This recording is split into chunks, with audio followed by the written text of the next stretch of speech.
Pronto, na aula de hoje eu vou falar para vocês uma breve história da álgebra, né, de como a matemática se tornou o que ela é hoje, começando dos primórdios, né, de onde que surgiu a necessidade de você ter álgebra, né, de você pensar matematicamente usando símbolos e códigos matemáticos. Deixa eu ver aqui, vamos avançar no primeiro slide. O nosso conteúdo de hoje é os problemas, né? O que é um problema, né? Quem foi que inventou a álgebra, né? Os termos desconhecidos, né? A álgebra formal, né? Quem foi que inventou as regras básicas. Vamos para o primeiro tema, problemas. O raciocínio do ser humano sempre o fez querer resolver problemas futuros. Então, ó, a álgebra surgiu da necessidade do homem de resolver problemas. E os problemas podem ser fechados, tipo, um problema fechado é aquele que você consegue obter a resposta assim tranquilamente, né? Fazendo operações básicas, tipo 2 mais 3, 2 mais 3 igual a 5. É um problema fechado. Só que também existem os problemas abertos, né? Aqueles problemas que ficam em aberto que você consegue, raciocinando um pouquinho, descobrir a resposta. Por exemplo, qual é o número que somado com 3 dá 5? Pronto, esse é um problema aberto que você consegue descobrir, claro, mas requer um pouquinho mais de raciocínio, na verdade. Então, ó, a álgebra surgiu na necessidade do homem de resolver problemas. Na realidade, a matemática ela surgiu assim em cada civilização do seu próprio jeito, né, usando seus próprios símbolos, usando seus próprios algarismos, mas do que a gente tem registro histórico nos leva para os tempos da Babilônia. Deixa eu avançar aqui o próprio slide aqui, pronto. Então aqui, ó, você está vendo aqui na tela que a gente tem um desenhozinho bem engraçadinho, né, ó, dos homens da caverna, né? Então a gente tem uns problemas que a gente quer resolver. Essa figura aqui, ó, é uma peça dos babilônicos, né, com escrita cuneiforme que remonta de 1800 a.C., né? Nessa peça aqui você tem um problema com termos desconhecidos que dá para resolver, né, usando raciocínio lógico. Pronto, os babilônios, eles já tinham noção de álgebra, só que a matemática deles era muito mais falada, era muito mais em frases, em textos. Beleza? Vamos para falar agora da Grécia, né? Grécia Antiga, deixa eu ver aqui. E também a gente tem a Grécia Antiga, né? Ó, deixa eu avançar aqui o slide para você ver. Diofanto. Então, Diofanto da Alexandria, esse rapaz aqui, ó, ele era um grego, tá? Na época do Império Romano. Ele veio assim para ter abreviaturas para as operações básicas, né? Ele meio que criou símbolos matemáticos para as operações básicas. Isso foi muito útil, né? E foi muito difundido em toda a Europa, né? No Império Romano. Pronto, o Diofanto, ó. O Diofanto ele foi considerado o pai da álgebra, né, por causa disso, né, de ele ter inventado os símbolos gráficos. Pronto. Então, ó, ele escreveu um trabalho chamado Aritmética. Nesse trabalho ele traz muitos problemas abstratos com soluções ilustradas. Inclusive, nesse trabalho havia um problema muito conhecido hoje em dia como o Teorema de Pitágoras, né? Um problema que ele conseguiu resolver, né, dando alguns exemplos. O Império Romano ele perdurou até o final do século IV, então foi muito bem difundido durante toda a Europa. E vamos ter uma noção de até onde foi esse Império Romano, ó. O professor de matemática dando aula de história, né? Vamos lá. Termo desconhecido, ó. A matemática grega se fundiu à matemática indiana. Nesse slide aqui, ó, você vai ver, ó, como que era o Império Romano, né? Século IV depois de Cristo, certo? Aí teve a divisão, né? Teve o Império Ocidental e o Império Oriental, mas o que nos interessa aqui mesmo, ó, é onde era o Diofanto. Aqui tem a Grécia, né? Ó, o Diofanto de Alexandria, que é na parte do Egito. Eu quero que você memorize bem isso aqui, ó, que é para você ver como é que tá aqui, ó, a África, né? Ó, tem o Egito, aí tem a Europa aqui em cima, beleza? Aí o Mar Mediterrâneo aqui no meio. Então deixa eu avançar aqui o próximo slide. Pronto, aqui nesse slide aqui a gente já tem uma noção melhor de como é que é o Oriente. Ó, você tá vendo aqui, ó, o pezinho da Itália.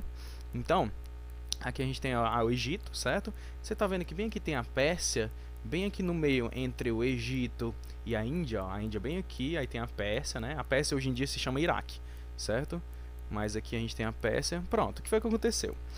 Na Pérsia tem uma cidade chamada Bagdá. Tinha um rapaz que ele trabalhava num centro de pesquisa e ele descobriu obras, né, de vários gregos, inclusive do próprio Diofanto, de vários sábios árabes da época dele e também de indianos, né? E esse rapaz nada mais, nada menos do que o Al-Khwarizmi, certo? Século IX, tá? Bem depois do Império Romano. Bem, ele criou novas maneiras de resolver os problemas abstratos, né, propostos por Diofanto, não só pelo Diofanto, mas como vários outros sábios da época. Inclusive, ele também foi responsável por difundir o sistema de escrita numérico indiano, né, que é o sistema que usa o 0, o 1, o 2 até o 9, usando esses algarismos, né? Inclusive, a própria palavra algarismo é como se fosse uma homenagem ao nome dele, né, Al-Khwarizmi.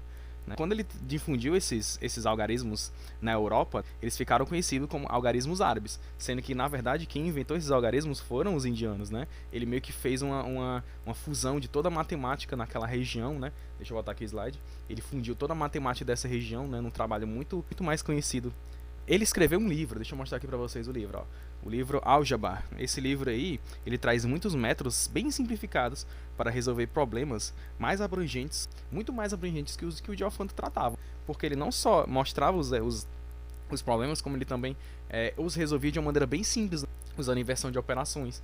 É muito legal esse trabalho. Deixa eu ver aqui.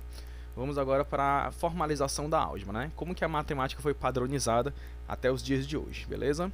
Então vamos começar pelo François Viette, século XVI, na França. Esse advogado aí, ó, ele gostava muito de matemática e ele decidiu usar letras para representar número, as chamadas incógnitas, né? Digamos que ele inventou essa transformação de você pegar uma letra, né, para representar um termo desconhecido, para você substituir essa letra por algum número ou você descobrir esse número, né, como se fossem variáveis. Isso é muito útil porque nessa época a matemática ela chegou a um nível de complexidade muito abstrato. Então, se você fosse ter os problemas apenas com textos ou problemas escritos de forma simples, não era suficiente. Você precisava ter esses problemas traduzidos em códigos matemáticos, né? Então, esse rapaz aí, ele foi um dos pioneiros a ter esses símbolos gráficos muito bem representados, né, na forma de incógnitas.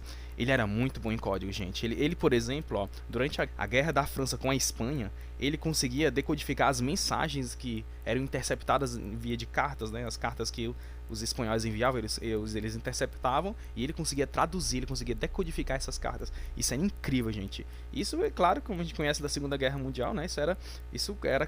Tem possibilidade de acabar com guerra, né? Então, por exemplo, o rei da Espanha achava que ele tinha um pacto com o demônio, porque não é possível a pessoa conseguir adivinhar todas as mensagens antes da hora, né? Enfim. O François Viette, né, responsável pelas incógnitas, nasceu em 1540, né? Vamos para o próximo slide. Aí, ó, ele era considerado como um pacto com o demônio, né? Pelo rei da Espanha. Vamos lá, próximo slide. René Descartes. Pronto. Esse aí é outro francês muito famoso mesmo. Ele, por exemplo, ele é conhecido pelo seu plano cartesiano, né, que a gente estuda muito no ensino médio. Mas eu queria assim, só falar assim, brevemente sobre ele, porque com os trabalhos dele a gente tem não só o clássico, representar as letras como se fossem números. Aqui você também tem símbolos matemáticos, né? O René Descartes é como se ele tivesse difundido os símbolos que ele usava, os símbolos que ele inventou, né, para poder representar todas as operações de uma maneira diferente, mais simbólica, mais simples. Isso é muito bom, o trabalho dele foi muito bom para formalizar a matemática não só na Europa, mas em todo o mundo. Deixa eu avançar aqui. Pronto, agora da direita para a esquerda, certo? Deixa eu falar aqui brevemente sobre esses rapazes aí, ó. Todos eles são do século XVIII, certo? Mas temos o Leibniz é alemão, certo? E ele, ó, na direita a gente tem o Leibniz, no meio a gente tem o Isaac Newton, certo? O Isaac Newton ele é inglês. Esses dois primeiros aí, ó, da direita para a esquerda, o Leibniz e o Newton, eles foram responsáveis por descobrir o cálculo diferencial, o cálculo integral. Certo? Na matemática, isso é uma matéria muito massa, gente. Se você tiver, por exemplo, interesse em fazer algum curso de engenharia, né, você vai ter que estudar cálculo diferencial integral e você vai ver como a matemática ela tem muito mais a aprender do que as simples 6 operações básicas, né, de somar, subtrair, multiplicar, dividir, calcular raiz, potência, enfim. A matemática tem muito mais do que só essas operações básicas. E por último a gente tem o Fourier, né, que o Fourier aqui na esquerda, ele iniciou o estudo de funções periódicas em séries trigonométricas, né? Para quem está no ensino médio isso é muito massa. E gente, o trabalho dele foi muito, é como se fosse um mesclado, como se fosse juntando todos os trabalhos de todos até ele, né? E até hoje todos eles são lembrados individualmente. Por exemplo, o Isaac Newton não tem nem o que se falar dele, né? Ele é muito famoso. O Fourier ele foi acreditado pela descoberta do efeito estufa. Deixa eu avançar aqui o slide. Pronto. Então podemos dizer que a necessidade do ser humano de resolver problemas abstratos foi o responsável por ter essa álgebra, por termos inventado a álgebra, né, como ela é hoje em dia, né? Então, se você não gostar de álgebra, por exemplo, né, a culpa é sua também, porque você tem a necessidade de resolver problemas, né? Ou vai bem dizer que você gosta de viver com problemas na sua vida, né? Então, enfim. Vamos pro próximo slide. Gente, faça seus exercícios, estude bastante, tá? Porque a álgebra é uma matéria difícil, mas ela é só mesmo você aprender. Se você aprender todas as regras que regem ela, você vai conseguir aprender facilmente, tá? Então estude bastante e pratique. O mais importante é você praticar. Então é isso, muito obrigado, tá? Até o próximo vídeo, né? Espero que vocês aprendam bem essa matéria de álgebra, tá? Tchau, tchau, até a próxima.